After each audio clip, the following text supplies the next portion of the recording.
I want to start with a poll. I know it's a digital conference, but I always like to have people raise their hands. How many of you have more than 25 services at your organization? And then keep your hand raised if you know who owns each one of those services. Now, continue keeping your hand up if you know, without a doubt, they are using the most up-to-date practices. Things like all the dependencies have no vulnerabilities, latest version of runtime language, had a deployment in the last 30 days, proper dashboards with monitoring tools, all that kind of stuff. Now, here's the kicker. When you have an organization-wide campaign to improve or adopt something new, can you track that progress and ensure that everything adheres in a timely manner? So today I'm going to show you how you can use a rubric as code to drive service ownership and maturity at your organization. But first, a little bit about me. Kyle Rockman here, platform engineer at OpsLevel. I develop our open source tools and integrations for our customers to use with OpsLevel to make their experiences easier and more enjoyable every day. But before I get started, I do have a disclaimer I want to make. I'm working on limited information because I'm a human being, just like all of you. So I might be wrong about some stuff. All I ask is that you think about how these ideas might help you at your organization. So here are the major points that I want to cover today. We'll talk about what service ownership and maturity mean and how they can impact your organization positively or negatively if you're doing them. Then I'll introduce you to OpsLevel, our product, and how it helps with these issues that we all face when we're working on microservices. Next, I'll cover how we went about building our own Terraform provider and some of the trials and tribulations that went with that. And then finally, I'll cover how the provider can be used to make a rubric as code so that you can drive service maturity at your organization. So OpsLevel's mission is to help companies do DevOps better. And we think that service ownership is a foundational piece to that shift. So let's walk through what service ownership is, lay out why you should care about it. So let's start with the why, and it's really pretty simple. Microservices are everywhere these days. Some might even call it sprawl or chaos. There are a lot of great reasons for adopting microservices that I don't need to go into, but there are also a lot of downsides and risk. I think there are 4 characteristics to service ownership that I want to mention. The first 2 are kind of more like prerequisites or inputs. Autonomy. So teams don't want to be dictated to. They want the freedom and flexibility to make choices for themselves. But that's kind of in the face of accountability. So there has to be some sort of baseline requirements that must be met if they want that autonomy. And if someone else is on call for that service, that person on call shouldn't find it an undocumented mess and have no idea what's going on. I think the second pair of characteristics here are more benefits or the outcomes of embracing a culture of service ownership. Speed. Who doesn't want speed? Everyone wants speed these days. So with more autonomy comes that speed. Devs can ship faster, iterate faster, and as long as they're meeting those baseline requirements, it's okay. And then resiliency. If a culture of service ownership is strong, even when incidents do occur, teams should have all the context and all the know-how to respond and remediate without having an incident turn into a crisis. You can't drive any kind of change if it's not clear who's responsible, so service ownership has to come first. But once you have that foundation in place, your org is ready to tackle service maturity. So let's break it down into some more specific things.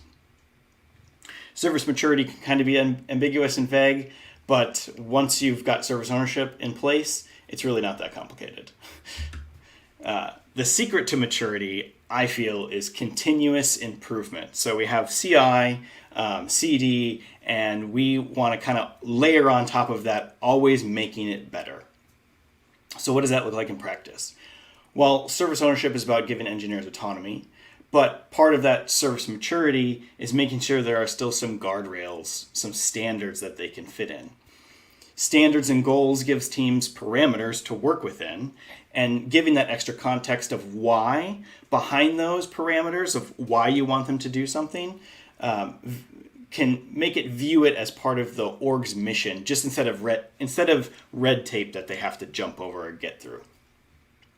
But we don't want to overwhelm folks. We don't want them to ask them to juggle too many things at once. So you can help teams by allowing them to focus and prioritizing those standards or goals in a list that you want them to, jump through the hoops A, B, C first, then D, E, F kind of thing. When it's time to do the work of improving services, a few things to keep in mind. You want to hopefully, at this point, it goes without saying, I'm sure we all appreciate some good automation, right? So we want to reduce the friction to get stuff done. And I also think that slow and steady kind of wins the race. We don't want to do everything at once because that just leads to burnout and things not getting done. So service maturity shouldn't be a static thing. Your tech stack and your org's priorities, your team's skill set, they'll all evolve. So service maturity has to adapt with that. So what is this OpsLevel thing? Well, it's a developer platform for teams to own, operate, and understand the software they are ultimately responsible for. So how can OpsLevel help you drive these foundational ideas to make DevOps work better? I want to show you a 2-minute video that showcases all the major features of OpsLevel. And the reason that I want to show you this video is that some of the major features of the product will help make more concrete the Rubric as code aspects in the later half of this talk with the live demo.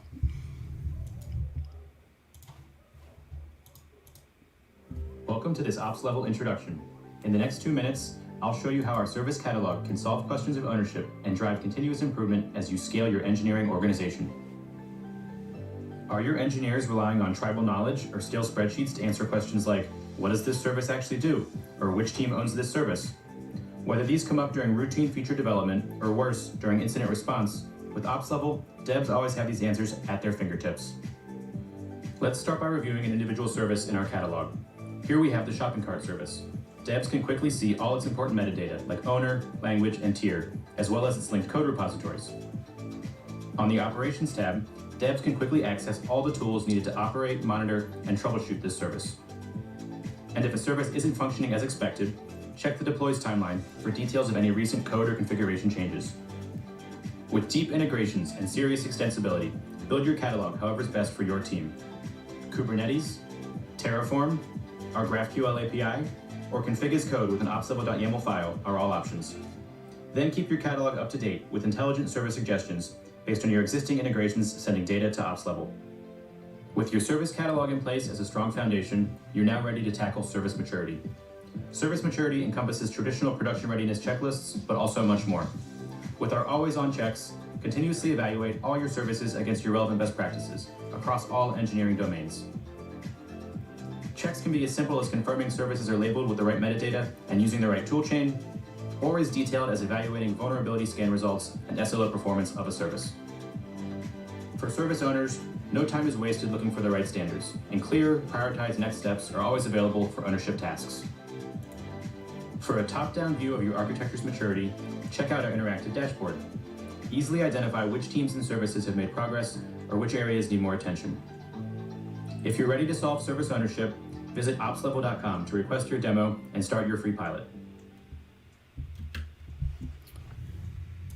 All right, so that's OpsLevel, but that's talkvertisement, right? Let's talk about Terraform and how we can use Terraform to do all of this. So now that we know what OpsLevel can do for us, and knowing that a lot of organizations leverage infrastructure as code, it feels like the perfect combination to allow them to manage their OpsLevel data as code too. So we set out to build our own Terraform provider. Thankfully, making your own Terraform provider is a road well traveled, and there are many examples out there that we could learn from to implement our own. When looking at making a Terraform provider for your product, I think these are the most important pieces. You got to have a great handle on the data that your end users are bringing to the table, how they should best tie together that data with Terraform, and then it's really important to have a rock solid API client with full CRUD implemented, because the life cycle of Terraform resources requires that.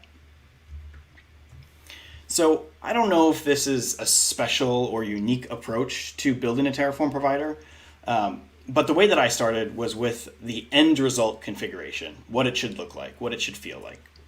I figured that if I had the spec with what our users would write in Terraform, I could make sure that it was clean and concise, and then just build the provider to match that spec. Here are some early drafts of the configuration stanzas that I mocked to get a feel for what it was like. You can see we're defining filters and services, rubric categories and levels. And so I was able to kind of play with the stanzas and get them to fit together how best I think a user would understand them, not what the API client or what our API dictated. An interesting choice that we had to make was with OpsLevel service resources. And it was actually in contradiction to the HashiCorp provided design principles. So if you've ever built a Terraform provider or read the documentation, they have a bunch of rules that are generally recommended to follow. And specifically here, there's two. Resources should represent a single API object, and resource schemas should closely match the underlying API. So when designing an OpsLevel service resource, we had two options for how to handle tags on a service. If we follow the HashiCorp principles, this means we should look at service tags as individual resources as shown on the left. This does feel a bit verbose, but in our API, tags are a nested resource with their own IDs, so it was following the principles, and it works. But if we took a step back and think about the end user experience, we already had in the UI, we could actually opt to allow for an alternative way to specify tags as shown on the right here, which is way more concise. This means that the configuration is much cleaner for the end user, and also mirrors what we have in our UI, what they're expecting. Since we could see the merits of both approaches, I started to apply a principle that we have here at OpsLevel, which is go with the community. This means we look to see if we find this pattern in anything else already out there that is similar in nature to our problem. There is no need to reinvent the wheel, and following paths well trodden means that our users will have a more expected experience. I was able to find a few cases where the AWS provider does allow for both ways to live in tandem. They just have explicit documentation stating to not use both methods together. So if it works for AWS, it works for us. While the more succinct approach did require more code under the hood, I think it's worth the improvement in user experience on the right side. So I want to take a step back and shout out to the HashiCorp Terraform plugin docs repository. While I know there's a bunch of different documentation generators out there, it was really nice to have a simple and opinionated one written by HashiCorp. This allowed me to write full examples of all the resources and data sources, generate a full documentation site from Markdown files before I even invested time in writing a single line of Terraform provider code. So I was able to share this documentation with our CTO. He could easily see how the configurations felt. I could get feedback on the designs without even having to rework any code yet. Through this process, we were able to find issues with how certain data sources were used before we had committed to writing the code for them. Once we had good consensus on how each resource and data source felt, it became a simple process of implementing the schema, writing the glue to tie it all together using our great API client. I did have the advantage that I was developing the underlying API client around the same time as the provider. So if I needed to make a slight adjustment to the client functionality, I could, which did help in a few edge cases where the ideal Terraform configuration didn't match quite as nicely to the API. Once we had the Terraform provider created, it was time to dog food it. I always recommend you use the code you write so that you can feel the pain your users experience. So we use OpsLevel internally, and we call it the circular account, and this is where we found our next big challenge. You have a bunch of data already in the product, And while Terraform does provide an import functionality, what it's lacking is the ability to generate configuration stanzas. You have to write that all up front before you can actually finish out the import.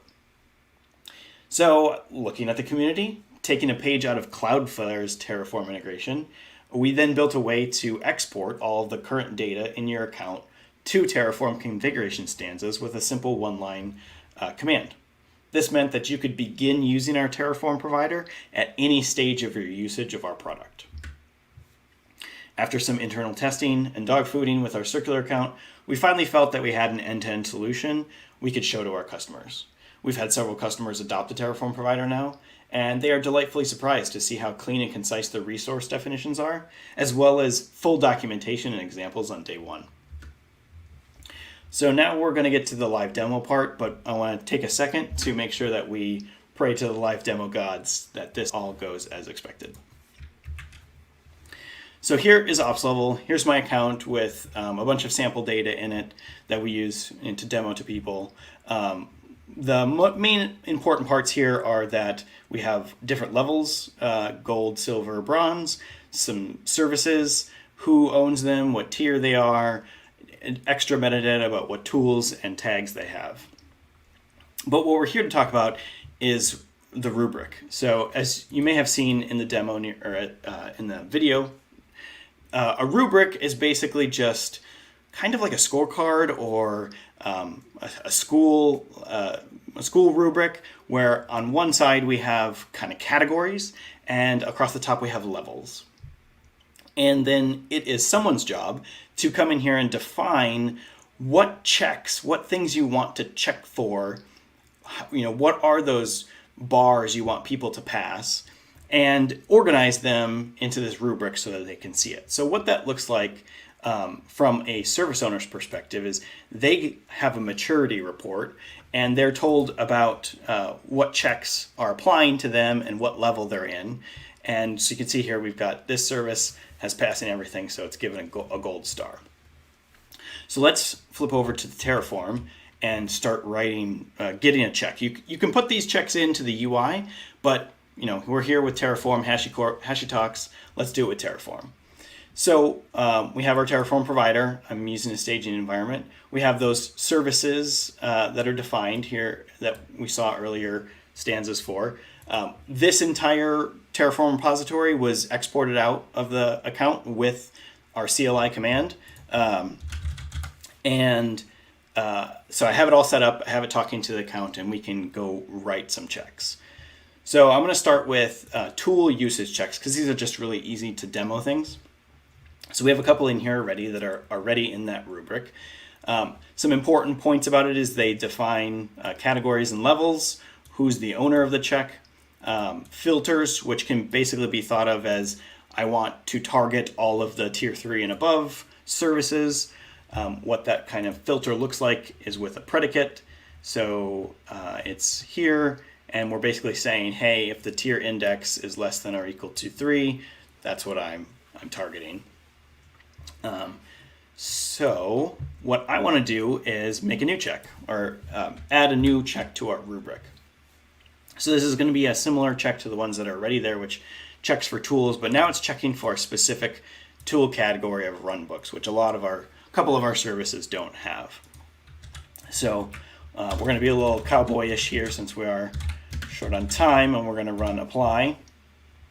And so it's doing the standard Terraform lifecycle here. We'll get the Terraform output, and we'll apply it, and we'll get a new service, and then we'll see what happens in the UI.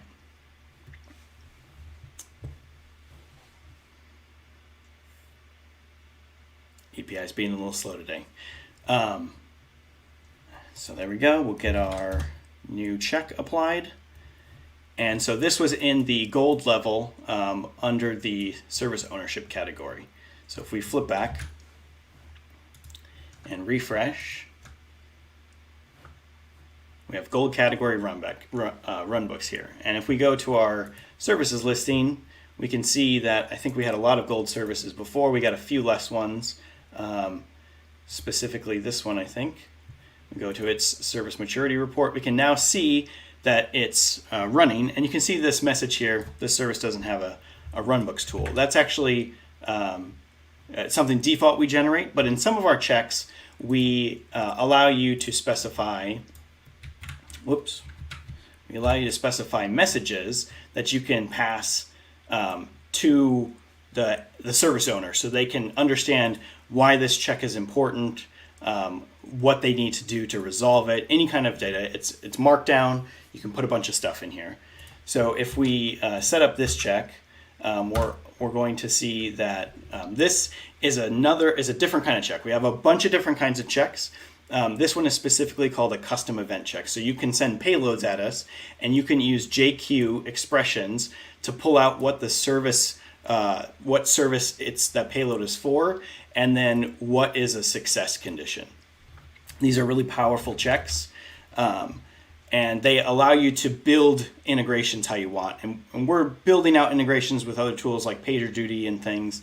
But this allows you to basically build anything as long as you can submit a payload at us and set up a check for it. So if we go back to OpsLevel and go to our services list, we're going to have a lot fewer gold services now. What's happening under the hood is when a new check is added, the services get recalculated and they start failing checks. This has a runbooks tool. Where's our custom event check? What was it called? In silver level. It was this one. Oh, and it had a payload. It was not supposed to have a payload.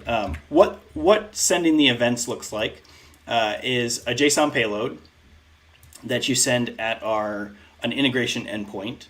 And I think it's green because I tested it before. But what it's doing is this payload is used by these JQ statements. So we're digging into services and we're finding the name, and that's the service selector. And then we're digging into services, making sure we're targeting the correct one and seeing if it has an escalation policy, and it's passing it. Okay, let me go back to my slides. That is the live demo. All right, so let's recap. I hope today that you've seen the power of behind tracking service ownership and maturity. I hope that you were able to understand how a solution like OpsLevel makes it easy for everyone at your organization to feed into this service maturity, both if you're the person writing the checks and if you're the service owner, making it easy for you to know what's going on and what you are being asked to do without overburdening you. And lastly, I hope that the behind the scenes look at how we built our Terraform provider and the live demo of its usage gave you the confidence and direction to empower you to make your own Terraform provider for your organization, whether it be for something new, something external, or even just writing a Terraform provider for something internal if you're a much larger organization. So I want to thanks again, and I'll be in the chat answering questions. One of my other coworkers is also in there answering questions likely, and I hope everyone has a happy HashiTalks Canada. Fantastic. Thank you so much. And thank you for wishing us a happy HashiTalks Canada as well. Oh, words. It's like pretty far into this event so far, so brain's just emptying now. But yeah, thank you so much for joining us. And if you're watching, you have any questions, please do drop them in the chat so we can keep talking to you and going through with that. And yeah, I'm going to hand off to Jason to introduce our next speaker. Thank you. And I love that little